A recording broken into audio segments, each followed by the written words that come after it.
আজকে আমরা পিকে দে সরকারের বই থেকে ট্রান্সলেশন এবং প্রেসির যে এক্সারসাইজ পার্টগুলো আছে সেখান থেকে ট্রান্সলেশনের 27 এবং প্রেসির 10 দেখব এবং তার সাথে সাথে ইংলিশে একটা রিপোর্ট দেখব। সেটা কি? সেটা হলো যে চাইল্ড লেবার ইন ইন্ডিয়া, ঠিক আছে? এবং তার সাথে সাথে বাংলার একটা বঙ্গানুবাদ, একটা সারাংশ এবং একটা প্রতিবেদন দেখব, ঠিক আছে? প্রতিবেদনটা কিসের উপর? এটা হচ্ছে অকাল বর্ষণে বিধ্বস্ত বাংলা, এই বিষয়টার উপর আমরা একটা প্রতিবেদন দেখব, ঠিক আছে? তাহলে প্রতিদিনকার ক্লাসের মতো আমরা আজকেও 100 লাইকের টার্গেট রাখছি। আশা করছি আপনারা খুব শীঘ্রই করে দেবেন।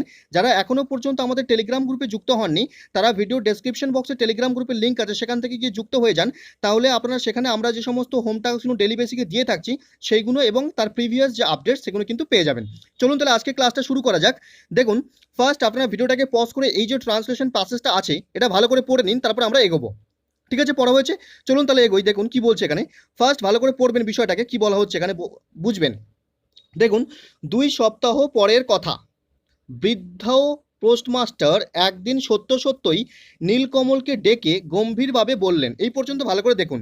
তাহলে আপনি যদি এই দুটো সেন্টেন্সকে একটু মার্চ করার চেষ্টা করেন তাহলে কি হবে? কি 2 সপ্তাহ পরে একদিন বৃদ্ধ পোস্টমাস্টার সত্যই নীলকমলকে ডেকে গম্ভীরভাবে বললেন, ঠিক আছে? ব্যাপারটা ক্লিয়ার হচ্ছে? এইভাবে কিন্তু আমরা করব। দেখুন কিভাবে করছি। তাহলে on a day after 2 weeks, মানে 2 সপ্তাহ পরে একদিন, ঠিক আছে? ক্লিয়ার হয়েছে? কে এইবারে সাবজেক্টটাকে চুজ করুন, বৃদ্ধ পোস্টমাস্টার। তাহলে দি ওল্ড পোস্টমাস্টার সত্যই নীলকমলকে ডেকে বললেন। তাহলে কি ডেকেছিলেন এবং বলেছিলেন, ঠিক আছে? এইভাবে কিন্তু আমরা কম্পাউন্ডে করব, ঠিক আছে? ডেকেছিলেন এবং বলেছিলেন, পাস্ট ইনডিফাইন্ডে করব। তাহলে কি the old postmaster really called, মানে সত্যি ডেকেছিল নীলকমলকে অ্যান্ড সেড সিরিয়াসলি, এবং গম্ভীরভাবে বলেছিলেন। কি বলেছিলেন? এবারে দেখুন, দেখো তোমার বদলির হুকুম এসেছে। তাহলে দেখো বিষয়টাকে আপনি কিভাবে লিখবেন? লুক, ঠিক আছে? লুক, তোমার বদলির হুকুম এসেছে। তাহলে এসেছে জাস্ট ফিনিশড, তাহলে আপনাকে কিভাবে করতে হবে? প্রেজেন্ট পারফেক্টে করতে হবে। Your transfer order has come, ঠিক আছে? ইউর ট্রান্সফার অর্ডার, এটা হলো সাবজেক্ট, হ্যাজ কাম, এসেছে, ঠিক আছে? বিষয়টা ক্লিয়ার হচ্ছে? তারপরে দেখুন, বহরমপুর সদরে মেল পিয়নের কাজে যোগদান করতে হবে। তাহলে আপনাকে যোগদান করতে হবে, মানে সেই নীলকমলকে যোগদান করতে হবে। তাহলে বিষয়টা সে কীভাবে বলা হবে? যে তোমাকে যোগদান করতে হবে, ঠিক আছে? তাহলে কিভাবে করতে হবে? সাবজেক্টটাকে কিন্তু নিয়ে আসতে হবে, উজ্জ্ব আছে। তাহলে কি you will have to join, এই উইল হ্যাভ টু এই ব্যাপারগুলো আমরা আগে একটা ভিডিওতে বলেছিলাম। তাহলে দেখে নিন এখানে কিভাবে করা হচ্ছে। You will have to join, মানে তোমাকে যোগদান করতে হবে দি ওয়ার্ড, কাজে, কোন কাজে? অফ মেল পিওন, মানে মেল পিওনের কাজে যোগদান করতে হবে। কোথায়? In Baharampur head office, Baharampur head অফিসে, ঠিক আছে? মানে বহরমপুর সদর অফিসে, ঠিক আছে? ব্যাপারটা ক্লিয়ার হয়েছে? তাহলে বিষয়টা কিভাবে করলাম বোঝা গেছে? তাহলে কিভাবে করা হলো? 2 সপ্তাহ পরের কথা, এই যে বিষয়টা আর পরবর্তী যে সেন্টেন্সটা, এই সেন্টেন্স দুটোকে মার্চ করে এরকমভাবে করা হলো কি, on a day after 2 weeks, মানে অন আ ডে, একদিন, আফটার 2 উইকস মানে 2 সপ্তাহ পরে একদিন, বৃদ্ধ পোস্টমাস্টার সত্যি নীলকমলকে ডেকেছিল এবং গম্ভীরভাবে বলেছিল, যেটা সেটা করা হলো, ঠিক আছে? ব্যাপারটা ক্লিয়ার হয়েছে? আচ্ছা, পরবর্তী সেন্টেন্সটা দেখুন কি বলা হচ্ছে এখানে। এখানে বলছে বিনা মেঘে বজ্রপাত হয় নীলকমলের মাথায়। এই বিনা মেঘে বজ্রপাত এর একটা ভালো ফ্রেজ আছে, দেখুন কিভাবে আমরা করছি, ভালো করে বুঝবেন বিষয়টা কি হচ্ছে। বিনা মেঘে বজ্রপাত হয় নীলকমলের মাথায়। তাহলে নীলকমলের মাথায় মানে নীলকমলের সঙ্গে এই বিষয়টা ঘটে, তাই না? দেখুন কিভাবে করা হচ্ছে। ইট ওয়াজ জাস্ট লাইক আ, এটা কেমন ছিল? ইট ওয়াজ জাস্ট লাইক আ, মানে এই যে ঘোষণাটা বা এই যে যে মেলটা এসছিল, মানে যে ঘটনাটা হয়েছিল তার সঙ্গে যে অর্ডারটা এসছিল সেটা কেমন ছিল? সেইভাবে বলা হচ্ছে যে it was just like a, it was just like a bolt from the blue. এই বোল্ট ফ্রম দি ব্লু এর মানেটাই হচ্ছে বিনা মেঘে বজ্রপাত, ঠিক আছে? তাহলে it was just like a bolt from the blue to Nilkamal, মানে নীলকমলের সঙ্গে এমনটা ঘটলো, বিনা মেঘে বজ্রপাত হলো। তার মানে কি এই বোল্ট ফ্রম দি ব্লু এর মানেটা হচ্ছে হঠাৎ কিছু আকস্মিকভাবে অপ্রত্যাশিত কোনো খারাপ জিনিস হওয়াকে এই বিষয়টা বলা হয় যে বিনা মেঘে বজ্রপাত, ঠিক আছে? তাহলে বিষয়টা কি হলো? তার যে ট্রান্সফারের যে অর্ডারটা এসেছিল সেটা তার কাছে বিনা বেগে বজ্রপাতের মতো ছিল, ঠিক আছে? তাহলে it was just like a bolt from the blue to Nilkamal, ঠিক আছে? ব্যাপারটা ক্লিয়ার হয়েছে? আচ্ছা, পরবর্তী সেন্টেন্সটা দেখুন কি বলছে এখানে। এখানে বলছে এ কথা সে একদিনের জন্যও ভাবেনি এত তাড়াতাড়ি বদলি। তাহলে এত তাড়াতাড়ি বদলির কথা সে কি একদিনের জন্য ভাবেনি, এই বিষয়টা কিন্তু এইভাবে করতে হয়। এই যে এত তাড়াতাড়ি বদলি, এই সেন্টেন্সটাকে যদি আপনি আলাদাভাবে লিখতে চান তাহলে কিন্তু আপনাকে এক্সক্লেমেটরি করেই কিন্তু লিখতে হবে, কিন্তু আপনি যদি একসঙ্গে করেন তাহলে কিন্তু বেটার হবে জিনিসটা, ঠিক আছে? দেখুন কিভাবে আমরা করছি বিষয়টাকে, দেখুন ভালো করে লক্ষ্য করবেন। He even never thought, first ইনডিফিনাইটে লিখছি, হি ইভেন নেভার থট, সে আগে কখনো এরকমটা ভাবেনি। হি ইভেন নেভার থট, সে কখনো এমনটা ভাবেনি। অ্যাবাউট দিস আর্লি ট্রান্সফার, এত তাড়াতাড়ি বদলির কথা, জাস্ট ফর আ ডে, একদিনের জন্য সে এমনটা ভাবেনি। ঠিক আছে, ব্যাপারটা ক্লিয়ার হচ্ছে? He even never thought, he even never thought, সে এমনকি কখনো ভাবেনি। অ্যাবাউট দিস আর্লি ট্রান্সফার, এত তাড়াতাড়ি বদলির ব্যাপারটা, জাস্ট ফর আ ডে, একদিনের জন্যও কিন্তু এটা ভাবেনি। ঠিক আছে, ব্যাপারটা ক্লিয়ার হচ্ছে? আমরা কিন্তু এই বিষয় দুটোকে এইভাবেই কিন্তু করলাম, ঠিক আছে? আচ্ছা, পরবর্তী সেন্টেন্সটা দেখুন কি বলছে এখানে। এখানে বলছে পোস্টমাস্টারকে অনুনয় বিনয় করে বলল, পোস্টমাস্টারকে অনুনয় বিনয় করে বলল, এই পর্যন্ত দেখুন কিভাবে বলা হচ্ছে বিষয়টা। পোস্টমাস্টারকে বলল, তাহলে কে বলল? সে বলল, তাই না? তাহলে সাবজেক্টটা কিন্তু এখানে আপনার উজ্জ্ব আছে, তাহলে বিষয়টা কিন্তু নিয়ে আসতে হবে। নীলকমল বলেছিল, তাহলে নীলকমলের জায়গায় আমি হি লিখলাম, ঠিক আছে? দেখুন, হি এন্ট্রিটেড টু দি পোস্টমাস্টার, মানে পোস্টমাস্টারকে সে পোস্টমাস্টারের কাছে সে প্রার্থনা করলো, কাকুতি মিনতি করলো, অনুনয় করলো, হামলি মানে বিনয়ভাবে, ঠিক আছে? তাহলে হি এন্ট্রিটেড দি পোস্টমাস্টার হামলি, সে পোস্টমাস্টারকে অনুনয় বিনয় করে বলল, কি বললো? এবার দেখুন, এই যে দেখুন ব্যাপারটা আছে, এই দেখুন ব্যাপারটা কিন্তু আপনি যদি লুক হিসেবে লিখতে চান তাহলে কিন্তু পোলাইটনেসটা কিন্তু থাকবে না, তাহলে কিন্তু বিষয়টাকে বুঝে ভালো করে লিখতে হবে। কিভাবে লিখবেন দেখুন, দেখুন মাস ছয়েক যাতে আমি আর এখানে থাকতে পারি, দয়া করে তার একটা ব্যবস্থা করুন। তাহলে বিষয়টাকে কিভাবে লিখছি দেখুন, প্লিজ মেক অ্যান্ড অ্যারেঞ্জমেন্ট, মানে দয়া করে একটা ব্যবস্থা করুন, সো দ্যাট, যাতে করে আই ক্যান স্টে হিয়ার, আমি এখানে থাকতে পারি, ফর নেক্সট 6 মান্থস, পরবর্তী 6 মাসের জন্য। ঠিক আছে, ব্যাপারটা ক্লিয়ার হলো? তাহলে কিন্তু এইভাবেই বিষয়টাকে কিন্তু করলাম, ঠিক আছে? ব্যাপারটা ক্লিয়ার হয়েছে? আচ্ছা, পরবর্তী লাইন কি বলছে দেখুন। এখানে বলছে না, তা হয় না, গম্ভীরভাবে বললেন পোস্টমাস্টার। দেখুন কিভাবে করা হচ্ছে, না তা হয় না, না তা হয় না, এই বিষয়টা কিভাবে দেখুন। নো মানে না, তা হয় না মানে কি, দ্যাট ডাজন্ট হ্যাপেন, এইটা হয় না, সেটা হয় না। ঠিক আছে, ক্লিয়ার হয়েছে? কিভাবে করলাম, প্রেজেন্ট ইনডিফিনাইটে কিন্তু করা হলো। নো, দ্যাট ডাজন্ট হ্যাপেন, ঠিক আছে, ক্লিয়ার? তারপরে দেখুন, গম্ভীরভাবে বললেন পোস্টমাস্টার, মানে গম্ভীরভাবে বলেছিলেন পোস্টমাস্টার, তাহলে সেট দি পোস্টমাস্টার সিরিয়াসলি। ঠিক আছে, ব্যাপারটা ক্লিয়ার হয়েছে? তাহলে এই যে ট্রান্সলেশন প্রসেসটা ছিল, এই প্রসেসটা আমরা এইভাবে কমপ্লিট করলাম। যাদের এখনো প্রবলেম হচ্ছে তারা বিষয়টাকে আরেকবার প্রথম থেকে দেখুন, তাহলে কিন্তু ক্লিয়ার হয়ে যাবে। আচ্ছা, আমাদের পরবর্তী হোম টাস্কটা কি ছিল একবার ভালো করে দেখুন। এখানে একটা প্রেসি ছিল, এই প্রেসিটা ভালো করে পড়ুন, ভিডিওটাকে পজ করে ভালো করে পড়ে মানে বুঝুন, তারপর আমরা চেষ্টা করছি কি বলেছে মানেটাকে বুঝিয়ে দেওয়ার। ঠিক আছে, পড়া হয়েছে, বুঝতে পারছেন কি বলছে? দেখুন এখানে কি বলতে চাইছে। এখানে বলছে ল্যামার্টাইন দি ফ্রেঞ্চ পোয়েট অ্যান্ড স্টেটসম্যান, মানে যিনি কিনা ল্যামার্টাইন, যিনি হচ্ছেন একজন ফ্রেঞ্চ কবি এবং স্টেটসম্যান বলতে আপনি এখানে বলতে পারেন কূটনৈতিক ব্যক্তি, ঠিক আছে? স্টেটসম্যান বা রাষ্ট্র ব্যক্তি, রাষ্ট্রনায়কও বলা যায়, কিন্তু এখানে কূটনৈতিক ব্যক্তি বললেও হবে, কোনো অসুবিধা নেই। ওয়াজ নেভার রিচ, সে কখনোই কিন্তু ধনী ছিল না। He had a great desire, তার কিন্তু গ্রেট একটা ডেজায়ার ছিল, গভীর একটা ইচ্ছা ছিল, সেটা কি, to possess a carriage of his own, নিজের জন্য একটা ঘোড়ার গাড়ি এরকম কেনার, ঠিক আছে?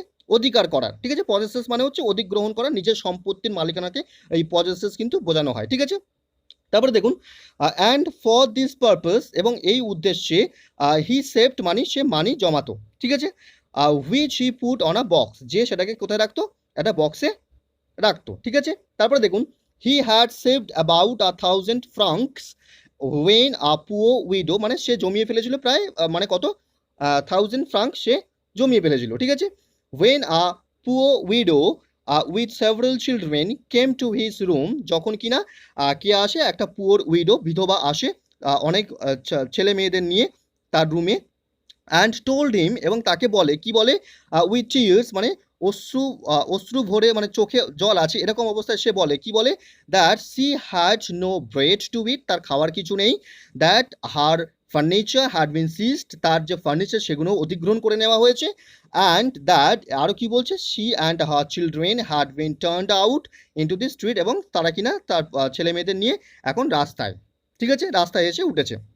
তারপর দেখুন, how much do you require, মানে আপনার কত প্রয়োজন, সেট ল্যামার্টাইন, মানে ল্যামার্টাইন জিজ্ঞাসা করলো। 1,000 francs replied the poor woman reply করলো যে 1,000 ফ্রাঙ্ক, ঠিক আছে।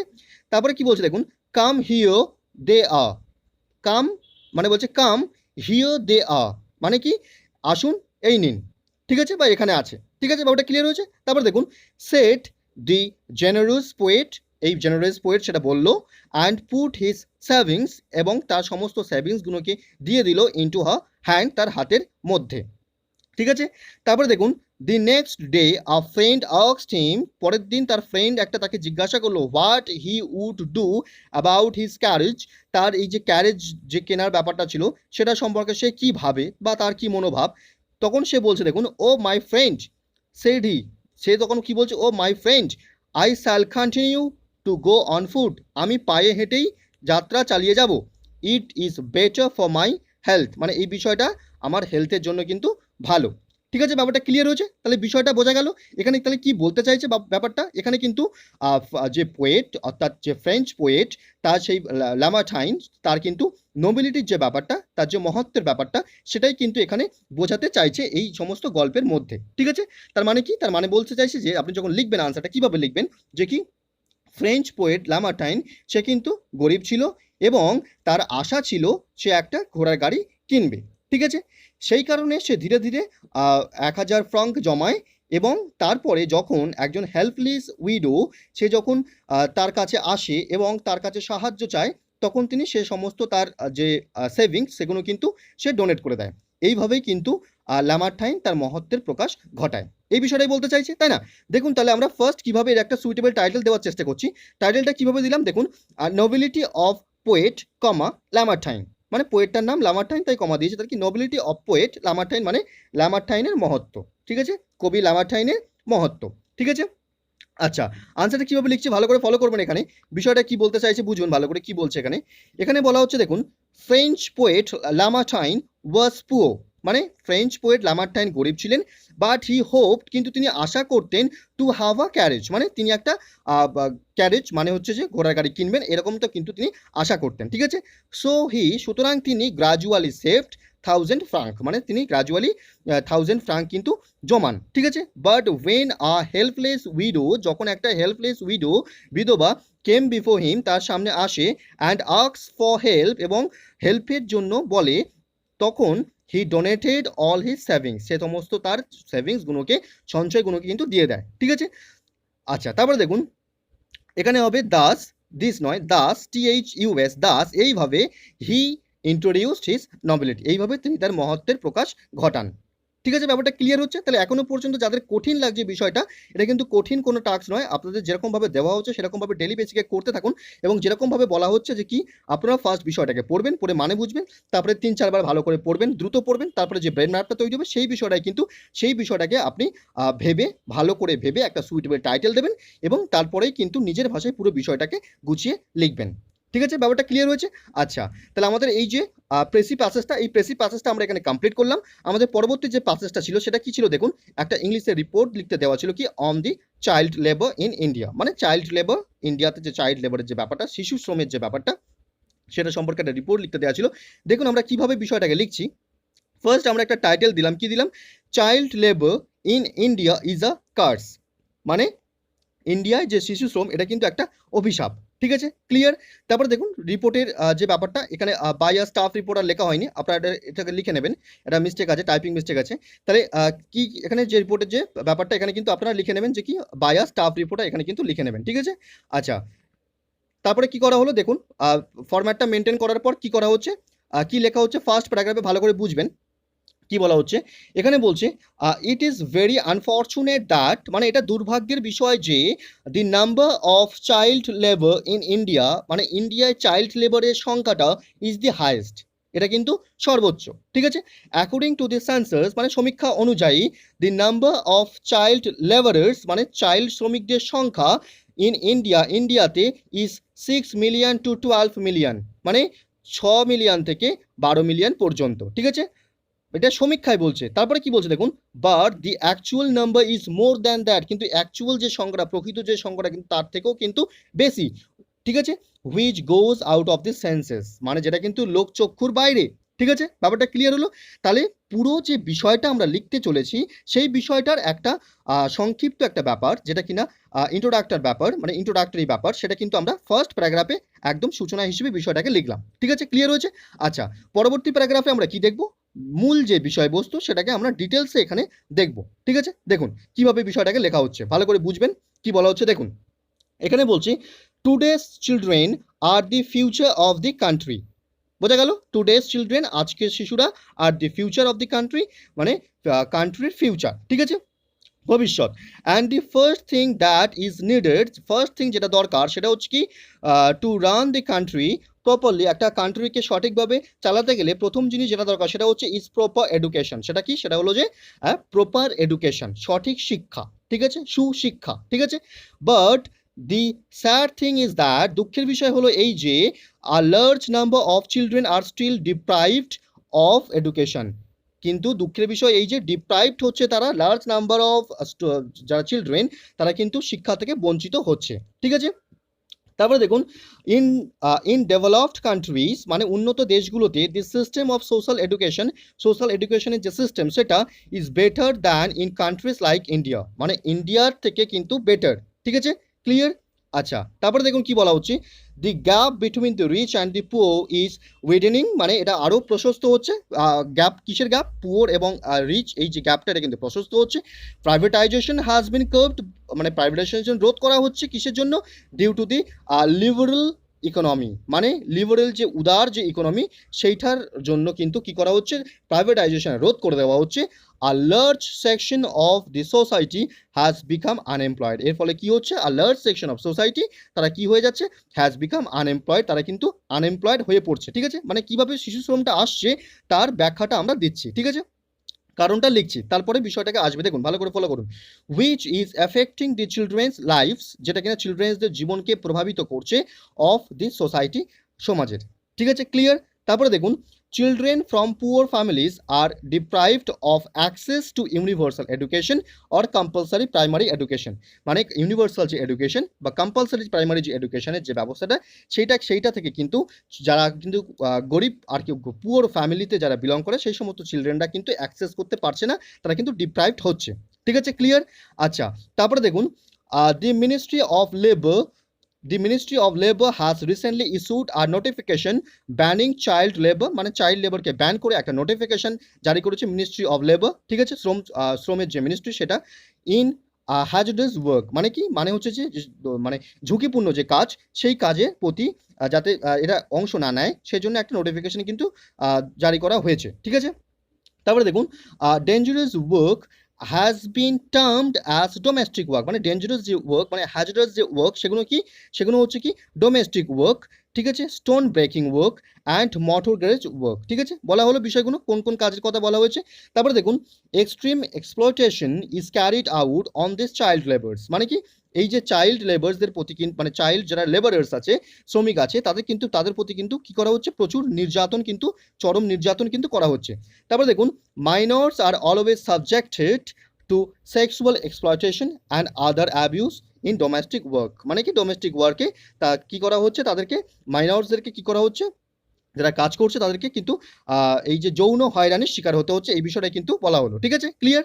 তারপরে দেখুন, ইন কলকাতা ইটসেলফ, মানে খোদ কলকাতাতেও, ঠিক আছে, খোদ কলকাতাতেও several tragic incidents of torture of working girls যারা আর কি কাজ করে থাকে, সেই সমস্ত ডোমেস্টিক গার্লস যারা, তাদের কি করা হচ্ছে? এই সমস্ত রিপোর্ট উঠে এসেছে কি? হ্যাভ বিন রিপোর্টেড ইন মিডিয়াতে উঠে এসেছে কি? এই সমস্ত ট্রাজিক ইনসিডেন্টসের কথা কিন্তু উঠে এসেছে। সাম ভলেন্টারি অর্গানাইজেশনস, মানে কিছু স্বেচ্ছাসেবী সংস্থা, হ্যাভ ফাইলড মেনি কেসেস, কিছু কেস ফাইল করেছে টু পুলিশ স্টেশনে, বাট ইট সিমস দ্যাট, কিন্তু এমনটা মনে হচ্ছে যে দি administration has not taken any action, কিন্তু অ্যাডমিনিস্ট্রেশন কোনো ব্যবস্থাই নেয়নি, এমনটাই কিন্তু মনে হচ্ছে। ঠিক আছে, তারপরে দেখুন, no one seems to have headache, মানে কারোর যেন কোনো মাথা ব্যথা নেই, উইথ ইটস প্রপার সলিউশন, এর একটা সঠিক সমাধানের বিষয়। ঠিক আছে, ব্যাপারটা ক্লিয়ার হয়েছে? তাহলে চাইল্ড লেবারের যে ব্যাপারটা, যেগুলো উঠে আসছে, যে কারণে হচ্ছে, কেন হচ্ছে, এই বিষয়টা কিন্তু আমরা ডিটেলসে এই মেন প্যারাগ্রাফের মধ্যে মেনশন করলাম। ঠিক আছে, ব্যাপারটা ক্লিয়ার হয়েছে। তাহলে পরবর্তী প্যারাগ্রাফে আমরা কি দেখবো, এর যে কি কি করা উচিত বা কি কি করা হয়েছে, এই বিষয়গুলো কিন্তু লেস ইম্পর্টেন্ট যে ব্যাপারগুলো সেগুলো কিন্তু আমরা লাস্ট প্যারাগ্রাফে দেখবো। দেখুন এখানে কি বলা হচ্ছে, বিষয়টা ভালো করে দেখবেন কি বলা হচ্ছে। দেখুন বলা হচ্ছে the government and a number of non governmental organisations, মানে গভর্নমেন্ট থেকে শুরু করে নন গভর্নমেন্ট অর্গানাইজেশন তারাও are also taking various initiatives, তারা কিছু পদক্ষেপ নিয়েছে টু স্টপ চাইল্ড লেবার রুখতে। ঠিক আছে, child labour is not stopping even after such initiatives, মানে এত পদক্ষেপ নেওয়ার সত্ত্বেও কিন্তু চাইল্ড লেবারগুলোকে রোখা যাচ্ছে না। দি মেন রিজন ফর দিস, এর মেন রিজন কি, ইজ দ্যাট, সেটা কি, সেটা হলো যে it is not very possible, মানে এটা কিন্তু সবসময় সম্ভব হয়ে উঠছে না ফর গভর্নমেন্টস অর এজেন্সি, সেই সমস্ত এজেন্সি বা গভর্নমেন্টসদেরকে কি করা, to reach out to remote areas, একদম রিমোট যে এরিয়া সেই এরিয়াসগুলোতে পৌঁছানো, একেবারে পৌঁছানো সম্ভব হচ্ছে না। ওয়্যার মেনি অবস্টাকলস ওয়ার্ক, যেখানে কিন্তু অনেক বাধা বিপত্তি কাজ করে, সেই সমস্ত জায়গায় গিয়ে কিন্তু তারা এই বিষয়গুলোকে নিয়ে কাজ করতে পারছে না। ঠিক আছে, সেই জন্য এই বিষয়টা হচ্ছে। তারপর দেখুন therefore in order to stop child লেবারকে স্টপ করতে, বা in order to prevent child labour, এটাকে প্রিভেন্ট করতে, আমাদের অল নিড মানে আমাদের সকলের প্রয়োজন, to keep a watchful eye, আমাদের সজাগ দৃষ্টি রাখা, অন ইচ রিজিয়ন, প্রত্যেকটা এলাকায়। ঠিক আছে, বা আপনারা এখানে আরও অনেক কিছু উল্লেখ করতে পারেন, যে সমস্ত টোল ফ্রি নাম্বারগুলো আছে সেগুলোকেও অ্যাড করতে পারেন, কোনো অসুবিধা কিন্তু নেই। ঠিক আছে, ব্যাপারটা ক্লিয়ার হয়েছে। তাহলে এইভাবে কি করলাম আমরা, এই যে রিপোর্টটা ছিল এই রিপোর্টটাকে এইভাবে আমরা কমপ্লিট করলাম।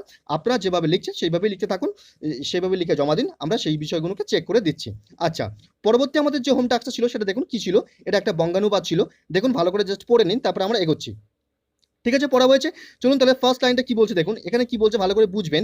এখানে বলা হচ্ছে নাও আ ডেজ, মানে আজকাল, মেনি এডুকেটেড ইউথস, মানে অনেক শিক্ষিত যুবকেরা, অফ দি মিডল ক্লাস, মানে মধ্যবিত্ত ফ্যামিলির, ইন আওয়ার কান্ট্রি, আমাদের কান্ট্রিতে, আর আউট অফ এমপ্লয়মেন্ট, এই আউট অফ এমপ্লয়মেন্ট মানেই হচ্ছে বেকার। ঠিক আছে, ফর ওয়ান্ট অফ সার্ভিস, মানে চাকরির অভাবে। ঠিক আছে, ক্লিয়ার হয়েছে, বোঝা গেল। দেখুন কিভাবে বিষয়টাকে লিখছি আমরা, এখানে লেখা হচ্ছে আজকাল আমাদের দেশে মধ্যবিত্ত শ্রেণীর অনেক শিক্ষিত যুবক চাকরির অভাবে বেকার। ঠিক আছে, ব্যাপারটা ক্লিয়ার হয়েছে। তাহলে এইভাবে কিন্তু আমরা বিষয়টাকে লিখলাম, তাহলে কি এই আউট অফ এমপ্লয়মেন্ট মানেই হচ্ছে ওই আনএমপ্লয়মেন্ট ব্যাপারটাকে কিন্তু বোঝাচ্ছে। ঠিক আছে, ক্লিয়ার হয়েছে। আচ্ছা, পরবর্তী সেন্টেন্সটা কি বলছে দেখুন, এখানে বলা হচ্ছে the principal reason for this unemployment problem, এই আনএমপ্লয়মেন্ট যে প্রবলেম, বেকারত্ব যে প্রবলেম সমস্যা, এর প্রিন্সিপাল প্রধান রিজনটা কি, সেটা হচ্ছে প্রধান কারণটা হচ্ছে is the fact that the number of educated men, মানে এডুকেটেড মেন, শিক্ষিত মানুষের সংখ্যাটা, ইজ গ্রাজুয়ালি ইনক্রিজিং, ধীরে ধীরে বাড়ছে, and all the educated men, এবং সমস্ত এডুকেটেড যে মেন, সমস্ত যে এডুকেটেড মানুষরা, তারা কি করছে, হ্যাঙ্কার আফটার সার্ভিস, মানে লোভী হয়ে উঠছে এই সার্ভিসটার উপর বা এই চাকরির উপর। ঠিক আছে, ব্যাপারটা ক্লিয়ার হচ্ছে। দেখুন কিভাবে বিষয়টাকে আমরা লিখছি, এখানে ভালো করে ফলো করুন কি বলা হচ্ছে এখানে।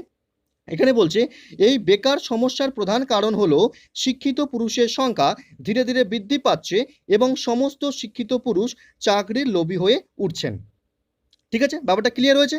আচ্ছা, পরবর্তী সেন্টেন্সে কি বলছে দেখুন, এখানে বলছে মেনি আর ইনক্যাপেবল, মানে অনেকে অক্ষম, অফ ফিজিক্যাল লেবার, শারীরিক পরিশ্রমে, যেটা কিনা নেসেসারি দরকার, ফর এগ্রিকালচার, চাষের কাজে, অ্যান্ড ইন্ডাস্ট্রিয়াল ওয়ার্ক, এবং ইন্ডাস্ট্রিয়াল ওয়ার্কে, বিকজ, কারণটা কি, কারণ হচ্ছে দে আর নট ইউজ টু ইট, তারা এই বিষয়ে অভ্যস্ত নয়।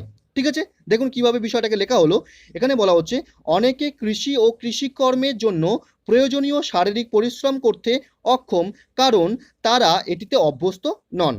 ঠিক আছে, ক্লিয়ার হয়েছে। আচ্ছা, পরবর্তী সেন্টেন্সটা দেখুন, এখানে কি বলা হচ্ছে, এখানে বলছে many again having some prejudice, মানে কি, মানে অনেকে আছে তারা এরকম সমস্যা ভোগ করছে কি, আর মানে প্রিজুডিস মানে হচ্ছে কি, মানে তাদের যে সংস্কার, সেই সংস্কারের কথাই কিন্তু বলা হচ্ছে। ঠিক আছে, তাহলে many again having some prejudice are unwilling to do search work, মানে তাদের যে সংস্কার, সেই সংস্কার অনুযায়ী কিন্তু তারা এই কাজগুলো করতে আনউইলিং, মানে ইচ্ছুক নন।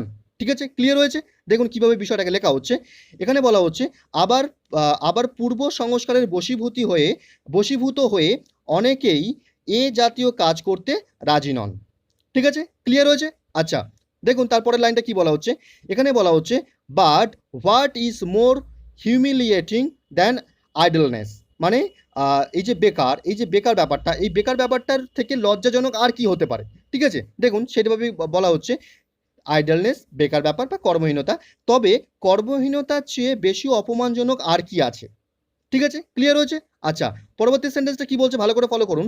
এখানে বলা হচ্ছে ইনফ্যাক্ট প্রকৃতপক্ষে if this false idea of social honour, মানে এই যে ফলস যে আইডিয়াটা সোশ্যাল অনারের সামাজিক সম্মানের যে আইডিয়াটা ইজ নট রিজেক্টেড, যদি এটাকে রিজেক্ট না করা হয়, and conviction of the dignity, মানে যে দৃঢ় বিশ্বাসটা ডিগনিটির, অফ লেবার মানে শ্রমের, এইটা ইজ নট এস্টাবলিশ, যদি এটাকে এস্টাবলিশ না করা হয়, there can be not real solution, তাহলে কিন্তু সঠিক সমাধান হবে না অফ দি আনএমপ্লয়মেন্ট প্রবলেম।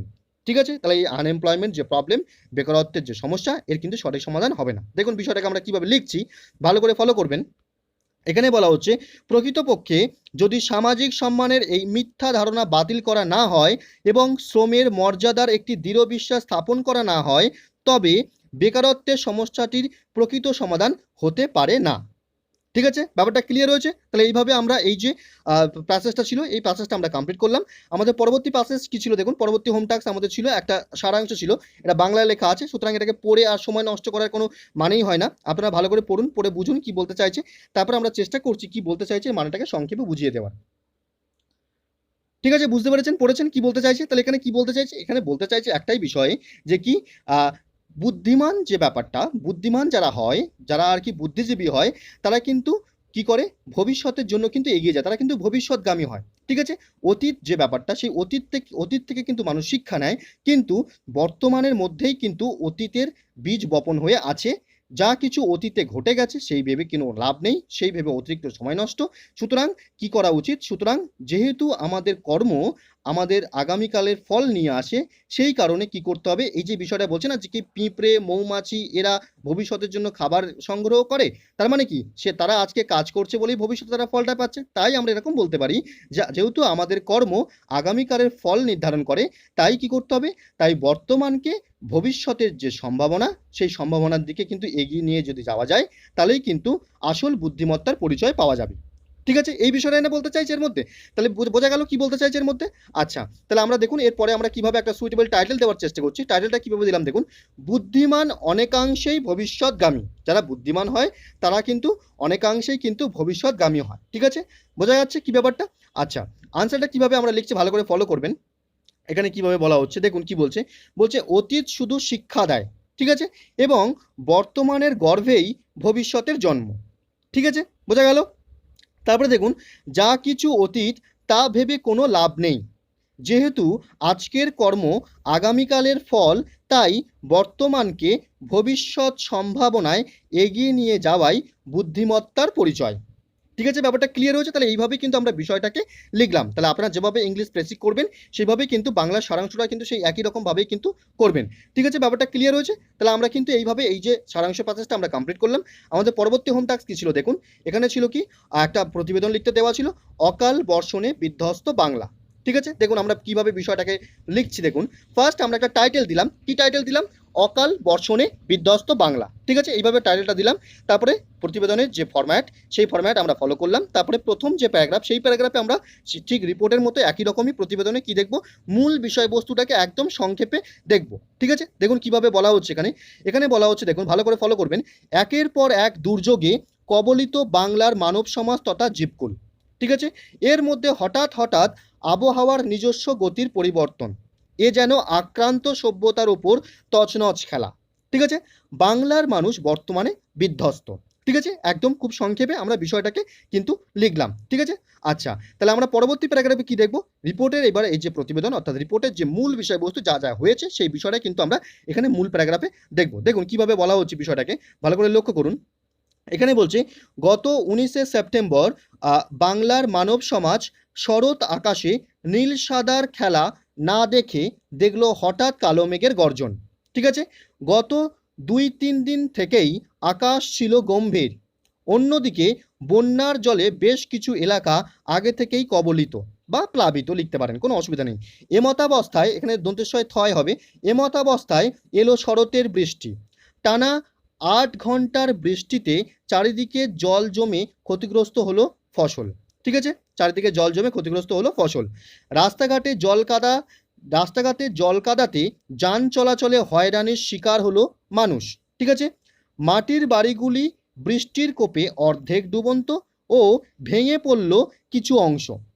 এই রকম আবহাওয়া কবে কাটবে সে বিষয়ে অস্পষ্ট আবহাওয়াবিদগণ।